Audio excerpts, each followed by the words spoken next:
गुपचाणी मामा ताईं ख़बर पहुचायूं जिथे सांगड़ नवाबशाह रोड ते ट्रैक्टर ट्राली ऐं मोटरसाइकिल में टक्कर थियो आहे। नतीजे में हिकु ॼणो फोत थी वियो आहे।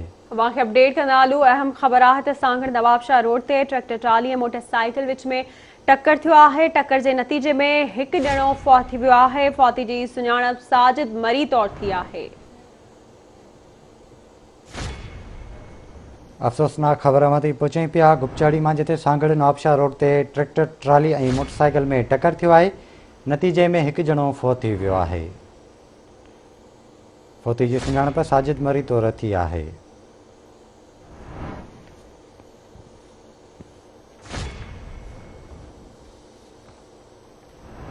अवांखे अपडेट कंदा हलूं। अहम ख़बर आहे त सांगड़ नवाबशाह रोड ते ट्रैक्टर ट्राली ऐं मोटरसाइकिल में टक्कर थी पियो आहे। टक्कर जे नतीजे में हिकु ॼणो फौत थी वियो आहे। फौती जी सुञाणप साजिद मरी तौर थी आहे।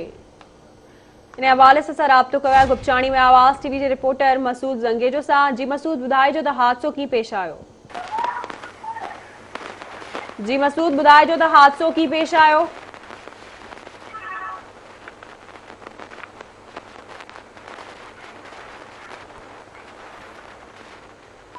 जी मसूद, हादसे बाबति छा तफ़सील आहे, आगाह कजो।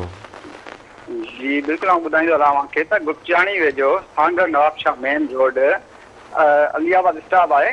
तेज़ रफ़्तार ट्रैक्टर ट्राली ऐं मोटरसाइकिल विच में टक्कर थियो आहे, जंहिं सबबु साजिद पुट अब्दुल करीम मरी सख़्तु ज़ख़्मी थी पियो, जंहिंखे गणती जोगी हालत में नवाबशाह अस्पताल मुंतक़िल कयो वियो, जिते ज़ख़्मनि जा सूर न सहंदे फोत थी वियो आहे। फोती गुपचाणी बसां ॻोठ बिलो मुक्ति जो रवासी हो, जेको नवाबशाह वञी रहियो हो त हादसो पेश आयो।